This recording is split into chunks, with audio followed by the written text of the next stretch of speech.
పెళ్ళైనా పండగైనా వేడుక ఏదైనా పట్టు చీరల ప్రత్యేక వేదిక వారాహి సిల్క్స్. నమస్తే, నేను Keshav. Welcome to Suman TV. Andhra Pradesh ప్రభుత్వం టూరిజం పైన పెద్ద ఎత్తున ఫోకస్ పెట్టింది. రాష్ట్రంలో ఉన్నటువంటి సుదీర్ఘమైన తీర ప్రాంతాన్ని ఉపయోగించుకొని అలానే ప్రకృతి వనరుల సహాయంతో పర్యాటక క్షేత్రాలని అభివృద్ధి చేయాలని భావిస్తుంది. దీని నుంచి పెద్ద ఎత్తున రాబడిని కూడా ప్రభుత్వం ఆశిస్తుంది. ఆంధ్రప్రదేశ్లో ఈ దిశగా అడుగులు వేయడానికి ఎంతవరకు అవకాశం ఉంది? ఈ అంశాలను విశ్లేషించేటువంటి ప్రయత్నం చేద్దాం. మనతో పాటు చంద్ర శ్రీనివాస్ గారు, పొలిటికల్ అనలిస్ట్ ఉన్నారు. చంద్ర శ్రీనివాస్ గారు నమస్కారం. నమస్కారం అండి. టూరిజం అనేది ఎక్కడైనా కానీ ఒక డెస్టినేషన్ క్రియేట్ చేయడం అనేది ఇంపార్టెంట్. క్రియేట్ చేసిన తర్వాత దాన్ని మెయింటైన్ చేయడం అనేది ఇంకా డబుల్ ఇంపార్టెంట్.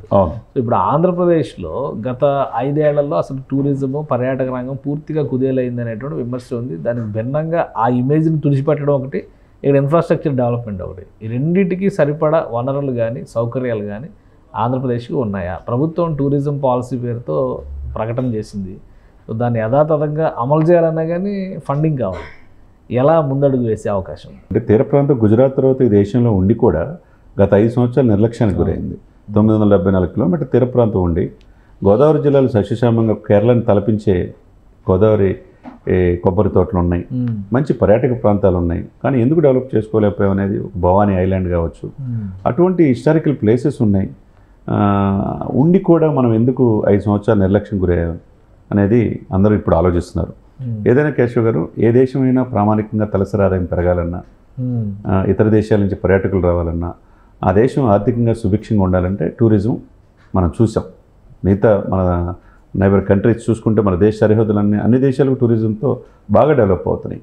మన దేశం నుంచి ఎక్కువ మంది పర్యాటకులు వెళ్తున్నారు. మరి దాని మీద దృష్టి పెట్టాల్సిన అవసరం ఇప్పటికైనా ఉంది. ఇప్పుడు మీరు అన్నట్టు 25,000 కోట్ల పెట్టుబడులే టూరిజం ఇదిగా రాబోయే 5 సంవత్సరాల్లో ఒక మీటింగ్ సిఏ కాన్ఫరెన్స్ పెట్టారు. దాంట్లో టూరిజం డెవలప్మెంట్ కార్పొరేషన్ అది ఎండి ఆమ్రపాలి గారు, కందులు దుర్గేష్ గారు. ఎందుకంటే పర్యాటక శాఖ టూరిజం వీళ్ళ దగ్గరే ఉంది కదా. కాబట్టి ఆంధ్రప్రదేశ్కు ఉన్న అపారమైన వనరులు, సహజ వనరులు ఉపయోగించుకోవటం వల్ల గత పాలకుల వల్ల ఒక స్ట్రాటజిక్ ప్లాన్ ఎలా ఉంటుంది? ఇప్పుడు పుష్కరాల గురించి మాట్లాడారు, అఖండ గోదావరి డెవలప్మెంట్ చేస్తామని చెప్పని గండికోట ప్రాజెక్టు విడిగా పుష్కరాలకు సంబంధించి ఇది.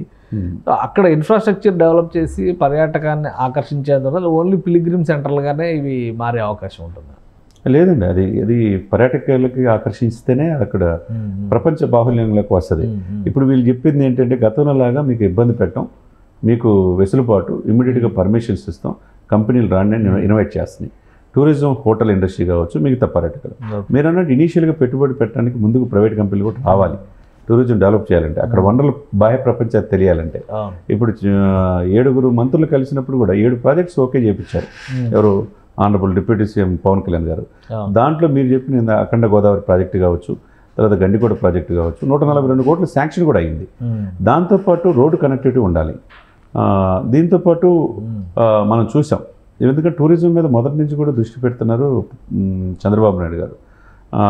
ఆ దిశగా మనం డ్రోన్ విన్యాసాలు చూసాం. తర్వాత ఆర్టిఫిషియల్ ఇంటెలిజెన్స్ హబ్గా విశాఖపట్నం చేస్తా అంటున్నారు.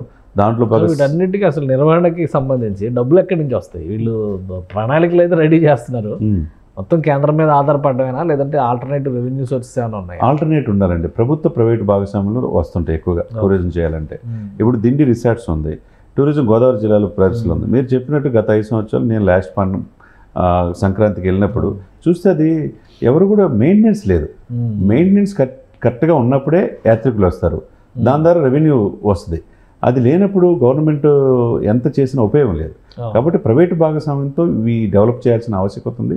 అదేవిధంగా సెంట్రల్ నుంచి కూడా తీర ప్రాంత రిసోర్స్, ఫుడ్ ప్రాసెసింగ్ యూనిట్స్తో పాటుగా టూరిజం డెవలప్ చేయడానికి కేంద్ర ప్రభుత్వం నుంచి కూడా నిధులు తెచ్చుకునే అవకాశం ఉంటుంది.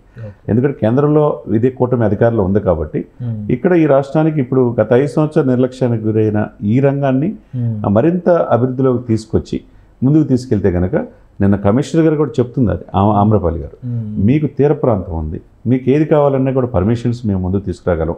తర్వాత అందులో ఎవరు కూడా సెలబ్రిటీలు తీసుకురావాల్సిన అవసరం, పవన్ కళ్యాణ్ గారే ఒక సెలబ్రిటీ కాబట్టి ఆయనకుంది విశేష ఆదరణ ఉంది. కాబట్టి ఆయన ముందుగా దీన్ని అభివృద్ధి చేసుకోవడానికి ఒకవైపు పార్కులు, ఒకవైపు అన్నీ కూడా చేసుకోవడానికి మెండుగా అవకాశాలు ఇప్పుడు కనపడుతున్నాయి.